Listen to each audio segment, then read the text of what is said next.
செய்வினை தகடுகளோட 5 உருவங்கள். செய்வினை அப்படிங்கிறது மனுஷன் செய்யக்கூடாத ஒரு செயல். நன்மக்களா, மேன்மக்களா இருக்கிறவங்க, செய்வினை அப்படிங்கிறது அவங்களுக்கு ஒரு தீய சொல்லுதான். சரி. அதனுடைய உருவம் எப்படி இருக்கும்? அதெல்லாம் யாரும் பார்த்துருக்க மாட்டாங்க. அத பார்த்துருக்கிறவங்க எப்படி சொல்றது அப்படின்னா, பெரும் கஷ்டங்கள அனுபவிச்சிருப்பாங்க. இல்ல அப்படின்னா, அந்த கஷ்டத்த குடுக்குற இடத்துல அவங்க இருந்திருப்பாங்க. அதனுடைய உருவம் எப்படி இருக்கும் அப்படிங்கிறத நான் அறிஞ்சத நண்பர்களுக்கு பகிர்ந்து கொள்ள ஆசைப்படுறேன். சரிங்க. நான் ஏற்கனவே சொன்ன மாரி திடமாகவும், திரவமாகவும் இருக்கும். சரி. அதனுடைய உருவம் எப்படி அப்படின்னா, எப்படி சொல்றது? தகடு பார்த்துருக்கோம் பார்த்தீங்களா? தகடு, எந்திர தகடுன்னு சொல்லுவாங்க. அந்த எந்திர தகடாகவும் இருக்கும். அதாவதுங்க தகடு அப்படிங்கிறது அது அது வந்து ஒரு உருவம் தான். அதுக்கு ஆனா, அதனுடைய சக்தி இருக்கு பார்த்தீங்களா? அந்த மாந்திரீக, தாந்திரீகங்கள வச்சு அந்த சக்தி கொடுத்து அத உருவேற்றுறதுல தான் அதனுடைய அந்த பாதிப்பே ஏற்படுத்துறது. அப்ப எப்படி சொல்றது அப்படின்னா, ஒரு இடத்துல இருந்து இன்னொரு இடத்துக்கு அதை உருவேற்றி, அதனை சக்தியேற்றி, அதனுடைய வேலைய செய்ய வைக்கிறது தான் அதனுடைய பிரதான வேலையா இருக்கும்.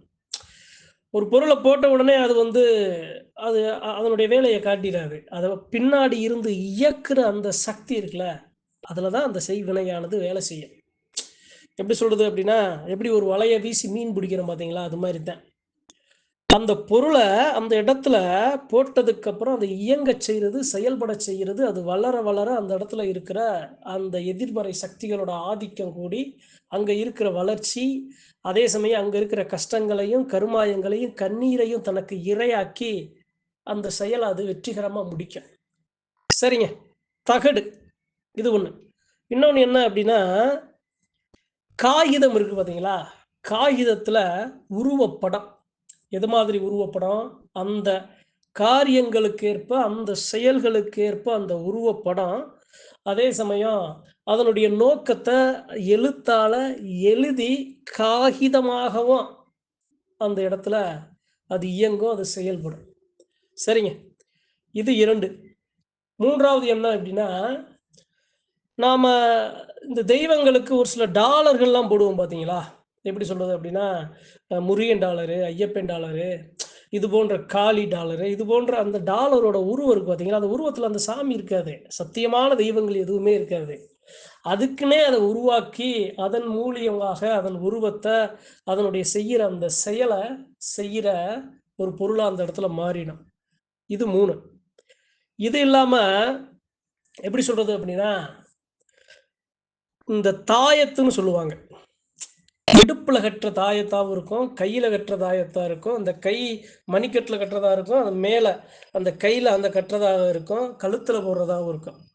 அதுபோன்ற அந்த தாயத்துகளுக்கு உள்ள ஒரு சில ஒரு சில மூலிகை பொருள அதுக்கு குடுத்து, அதையும் அதனுடைய உருவேற்றி, அப்படியே அதனுடைய உருவம் இருக்கும்.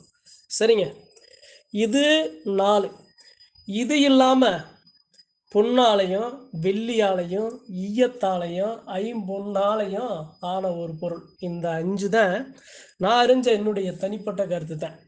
சரி, இதெல்லாம் இருக்கு, இதெல்லாம் இது வந்துருச்சு அப்படின்னா, இதுலருந்து நம்மள எல்லாத்துல இருந்து நம்மள காத்து குடுக்குறது யாரு அப்படின்னு கேட்டீங்க அப்படின்னா, நம்மளுடைய குலதெய்வங்கள் தான். எந்த அளவு ஒரு எதிர்மறை சக்தி நம்மள தாக்கப்படுதோ, அந்த அளவு நம்மளுடைய குலதெய்வ சக்தி அதிலிருந்து நம்மள மீட்டெடுக்கும். அதனால தான் எல்லாரும் குலசாமி கோயிலுக்கு போணும். குலதெய்வத்த நாளும் வணங்கணும். வருஷத்துக்கு ஒரு முறையாவது அந்த எல்லைக்கு போகணும். நாம அந்த தெய்வத்தோட அனுக்கிரகம், அருட்பார்வை கிடைச்சா தான் இது போன்ற தீய சக்திகள்ல இருந்து நம்மள காத்து குடுக்கும் அப்படின்னு ஏன் எல்லா தெய்வங்களையும் வழிபடுவதற்கு முன்பு குலதெய்வத்தை வழிபட வேண்டும். குலதெய்வம் குலம் காக்கும். குலதெய்வம் ஏன் சொல்ற காரணம் என்ன? இன விருத்தி, குல விருத்திய கொடுக்குது. காரணம் என்ன அப்படின்னா, இது போன்ற இருக்கிற கண்ணுக்கு தெரியாத இது போன்ற எதிர்மறை சக்திகளோட எதிர்த்து சண்டையிட்டு அந்த மக்கள தன்னுடைய குலமக்கள காத்து நிக்கிறதா நம்மளுடைய குலதெய்வம். ஒரு பொருள் இருக்குன்னா நம்ம பார்க்கும்போது நமக்கு தெரியாது. அது என்ன? எதுக்கு? அப்படின்னு தெரியாது. ஆனா, அதனுடைய சூட்சமம், அதனுடைய அதனுடைய ரகசியம், அதனுடைய வினை இது எல்லாமே யாருக்கு தெரியும் அப்படின்னா, நம்ம தெய்வத்துக்கு தெரியும். அப்ப அந்த தெய்வம் அத காட்டியும் குடுக்கும். மேன் மக்களுக்கு, சாமியாடி பெருமக்களுக்கு காட்டிக் குடுக்கும். அதனுடைய உருவம், அதனுடைய தாக்கம் இதெல்லாம் இப்படி இருக்கு. அந்த பொருள மட்டும் காட்டிக் குடுக்காது. அதற்கு காரணமான பெருமக்களையும் காட்டி கொடுக்கும். அப்ப தெய்வத்தை சுமக்கிறவங்க தெய்வத்தை சாமி ஆடுறவங்கலாம் ஒண்ணுமே தெரியாது, நம்ம செய்யறத செய்வோம்னு ஒரு சில பேர்லாம் தவறான வழிகளை புரியாம அறியாம இருப்பாங்க. அவங்களுக்கு தெரியல அவங்க மேல வர்ற சாமி யாராரு எப்படி எப்படி அப்படிங்கிறத அங்க அடையாளத்தோடு அவங்களுக்கு காட்டி கொடுக்கும் அப்படின்னு. யாராரு முன்னாடி நின்று வேலை செய்யறா, யாராரு பின்னாடி நின்று வேலை செய்யறா, யாராரு ஒளிஞ்சு நின்று வேலை செய்யறா, யாராரு நாடகம் நடிச்சு வேலை செய்யறாங்கிற எல்லாத்தையும் அவங்க மேல வர்ற அந்த குலதெய்வம் காட்டி கொடுக்கும், அடையாளப்படுத்தும். அவங்கள மேலும் மேலும் அவங்கள தொடுறது அந்த சாமியை தொடுறதுக்கு சமம். சாமியை தொடுறதுக்கு தாங்க சமம். ஒருத்தங்க மேல சாமி வருது, அந்த சாமி ஆடிய சாமி ரத்தமும் சதையுமா அந்த சாமி நிக்கிறதுனாலதான் அவங்க சாமி ஆடுறாங்க. அப்ப அவங்க அந்த பாதிப்பு ஆகும்போது அவங்களுக்குள்ள இருக்கிற தெய்வம் பாதிப்படையத்தானே செய்யும், கோவக்குரியா மாறத்தானே செய்யும்.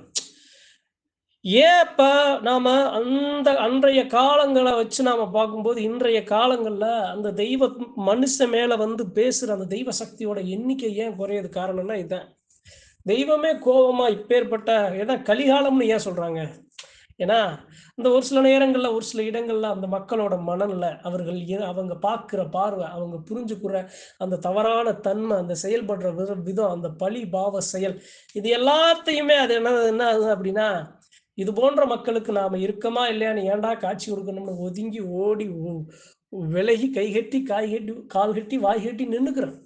அதனாலதான் உணர முடியல. சாமி இருக்குன்னு நீங்க எல்லாம் சொல்றீங்க, எங்களால உணர முடியலம்பாங்கன்னா இது ஒரு காரணமா இருக்கும். அதனால இந்த பொருளை நான் சொல்றேன் அப்படின்னா ஏன் சொல்றேன் அப்படின்னா, இந்த பொருட்கள் எல்லாமே இந்த பொருட்களை எப்படி நாம அழித்தொழிக்க முடியும் அப்படின்னா, ஆத்துல ஓட்டாலும் நீர்ல ஓட்டாலும் மண்ணுல ஓட்டாலும் ஊர்ந்து வரக்கூடிய சக்தி கூட இந்த பொருளுக்கு இருக்குமா. அப்பேற்பட்ட பொருள் தான் அந்த செய்வினை பொருளுக்கு இருக்கிற ஒரு மிகப்பெரிய ஒரு சக்தி. அப்ப இது போன்ற பொருட்களை என்ன பண்ணணும் அப்படின்னா, எரிச்சிடணும், தீயில எரிக்கணும். இருக்கிற இடமே இல்லாம காத்தோட காத்தா கரைய வச்சிடணும். அதனாலதான் அன்பர்களுக்கு நான் அறிஞ்சது, யாரும் ஒரு அச்சப்படுத்தவோ குழப்பவோ நான் சொல்ல வரல. இதெல்லாம் யாருக்குமே நடக்காது. லட்சத்துல 1 ஆளு 2 ஆளு 3 ஆளு 10 பேர் அவ்வளவுதான். அதுக்கு மேல நடக்காது. அவங்களுமே யாரு அப்படின்னா உண்மையும் நீதியும் சத்தியமான இருக்கிற பெருமக்கள் தான். தெய்வம் இருந்துச்சு அப்படின்னா நமக்கு எந்த அளவு நமக்கு நம்ம சாமி நம்ம கிட்ட பேசுதோ அந்த அளவு நமக்கு ஒரு சில கஷ்டங்களும் வேதனைகளும் இருக்குங்க. ஏன் அப்படின்னா ஒரு சோல்ஜரா, ஒரு ஆர்மியா, எப்படி சொல்றது அப்படின்னா ஒரு படை வீரனா எதிர்த்து காயங்களையும் அதே சமயம் வலிகளையும் வாங்கி எதிர்த்து சண்டையிட்டு தான் நாட்டு மக்களை காக்குற அந்த பொறுப்பு சாமியாடி பெருமக்களுக்கு. அந்த சாமி கொடுத்த அதிகாரம். அதனால அவங்க சாமியை சுமக்கிற காலம் வரைக்கும் அவங்களுக்கு ஒரு சில கஷ்டங்கள்லாம் வரும். ஆனா கஷ்டங்களை அவங்க இஷ்டப்பட்டு பழகி போய்கிட்டே இருப்பாங்க. ஒருத்தருக்கு தெரிகிற கஷ்டம் இவங்களுக்கு தூசி மாதிரி தட்டி விட்டு போயிட்டே இருப்பாங்க. அந்த அளவு சாமி அவங்கள பயிற்சி கொடுத்து அவங்கள உடலாலையும் மனதாலையும் வலிமைப்படுத்தி தைரியமா வச்சிரும். அதனாலதான் சொல்றேன், குலதெய்வத்தை மட்டும் என்னைக்குமே வந்து வணங்க மறுக்காதீங்க. நமக்கு தெரியாத பல விஷயங்கள் இருக்குங்க. அத்தனை விஷயங்களையும் அதுல இருந்து காத்து கொடுக்கறதே நம்மளுடைய குலதெய்வம் தான். ஒரு நாள் கூட ஒரு ஒரு தடவை கூட நான் குலசாமியை வணங்க மாட்டேன், போக மாட்டேன் அப்படிங்கிற அந்த சொல்லானது நம்ம வாயில வரவே கூடாது. நமக்கு எல்லாமுமா இருக்கிறது, நம்மளுக்காக நம்மளை காத்து நிற்கிறது நம்மளுடைய குலதெய்வம் தான் சொல்லி இந்த பதிவை பகிர்ந்து கொள்ள ஆசைப்படுறேன். நன்றி, வணக்கம். மற்றும் ஒரு பதிவில் சந்திப்போம்.